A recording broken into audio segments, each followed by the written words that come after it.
गांव में तया गो मांगत हमके ला त इहे घरवा ह ओजर ना हो नी दलनिया पे जे रहेला ए जे जा तनी मांग बस सारा बात खोल के पूछ ले हम कि बताई हमारा के का करो चाहतनी मुआवल चाहतनी कि जियावल चाहतनी कुछ बुझा तो नहीं कि हमर उनका भी ना हमर ना खाल निकला है त न पिए मैं के एगो जिंदगी कभी के बर्बाद ना करे के चाहिए जातन मारे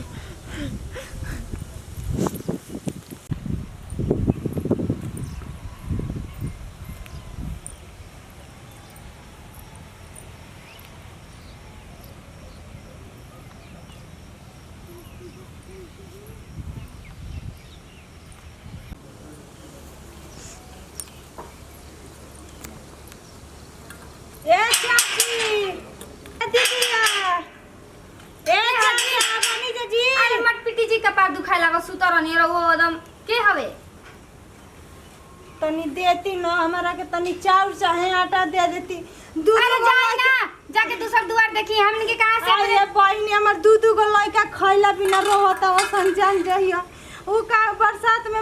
मड़ई झोपड़ी दही गइल बा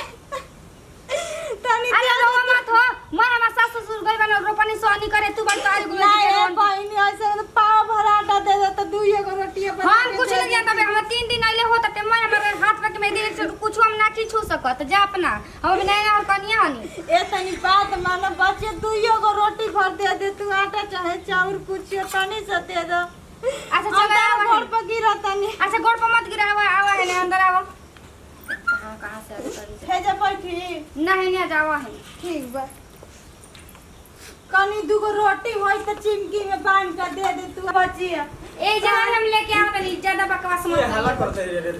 कनी की दुगो रोटी होई अचार पिया त तनी दे दियो चिमकी में पानी के हम देखे मंगाई बेटे हम कहते कि हम दू चार जी देखी के तो के हम ना के फूल देबे मंगा मम्मी चला के मना कर दे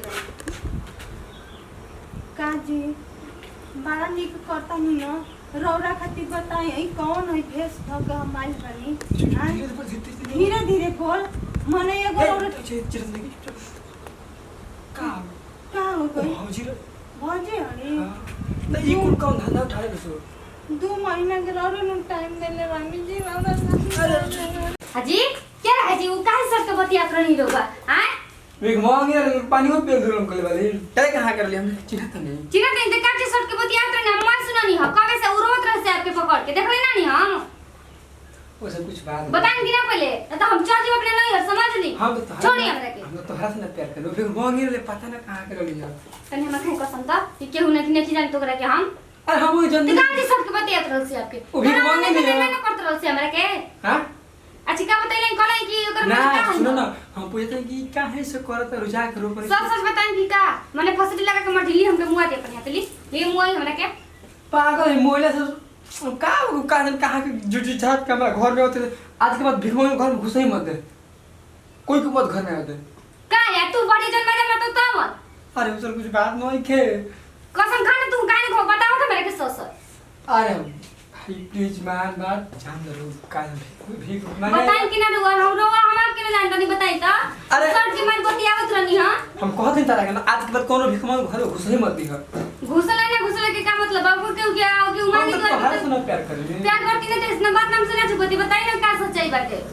कुछ ना कहत आज का बतियावत रहनी ओकरा से हम सुनले ना हनी एगो रात के नहीं सुनले सुन बात या और ये कहमी ना कि हाथ ना सुहर दे ले और चा के ऊपर से अपनी कर काहे के तू आ तो भिख मांगत है मन इने बड़ा समझावे चलो है नी ना हम अच्छा बात सिखावे नहीं जैसे जादी हम जाते नहीं मोर जाए हम आज से शादी कोई नहीं किया हमके खुश रखब रहुआ हमेशा हमेशा सही झूठ बोलत रही नहीं आज झूठ बोलत देख ले जादी मोर देते कि नहीं पलका में पोसरी लगा अच्छा सोच बताएं कि हम जान देती हम बताई ना अरे बाबा ये का रो ये क्या अरे क्या कर चुप का के हमसे मारते बताए ना काम से मारता नहीं हमारे क्या मर जाए सब कोई बता दे सच बुझाते के रहा के रहे सच बता यही तो हाँ, रहे हमके सच तू जान जाते के रहा ना तो बताई हां जानना चाहता नहीं तू हमारे पहले के का पहले के लव भर लिया जान जाते के है वो ना हां हमके बताई बताई हाँ बताई। ऊ हमार पहले के लवर रहे ठीक ना, आ तोरा से शादी कर लेल बानी, तोरा शादी कर बानी त तू घर में आके पलर के चैन से खातिर दू रोटी ततने में तू समझते दुनिया बा। पहले तू ना रही ना, ऊ हमार पहले सेटिंग ले ठीक ना। सेटिंग रह से चाहे कुछो रह से तो ओकरा के मतलब काहे ना तब ओकरा से शादी कर लेन, काहे क्या ओकरा शादी उदी सब कर दी, बाकी माई बाबू के मुंह देखानी। माई बाबू के मुंह देख के तीन के रहा। हाँ बताई यहाँ पर का बनी। सुन बताओ तनी, तू जो बैठ के घर में खातिर चैन से बैठल बाली, ऊ हमारा पास जिंदगी अपन बर्बाद कर देले बिया। काहे आपके पास जिंदगी बर्बाद कइले बिया? काहे? हां काहे ऊ ओकरा से पहले प्यार करते ठीक ना, ओकरा से हम शादी कर ले रही।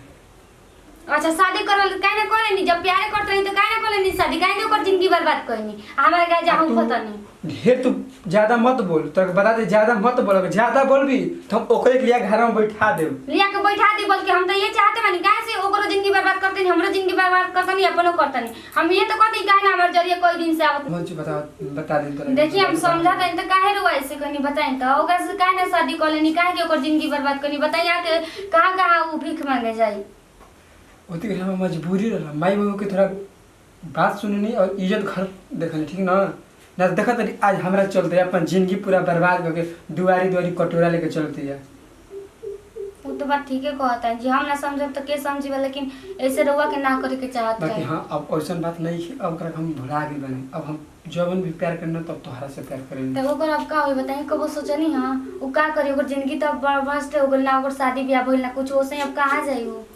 हां जाई न कतो, उससे का मतलब है तारा का मतलब है? काहे नहीं के मतलब जी, हमहू तो एगो लड़की नहीं, आज ओकरा संग भइल, अब काल कोई औरो लड़की के संग ऐसे केहू कर सकेला, तो इससे कुल अच्छा काम नहीं है ना जी। अच्छा काम नहीं, हम जानते रही बहुत बड़ गलती के लिए बनी। बाकी अब का करी तू ही बतावा।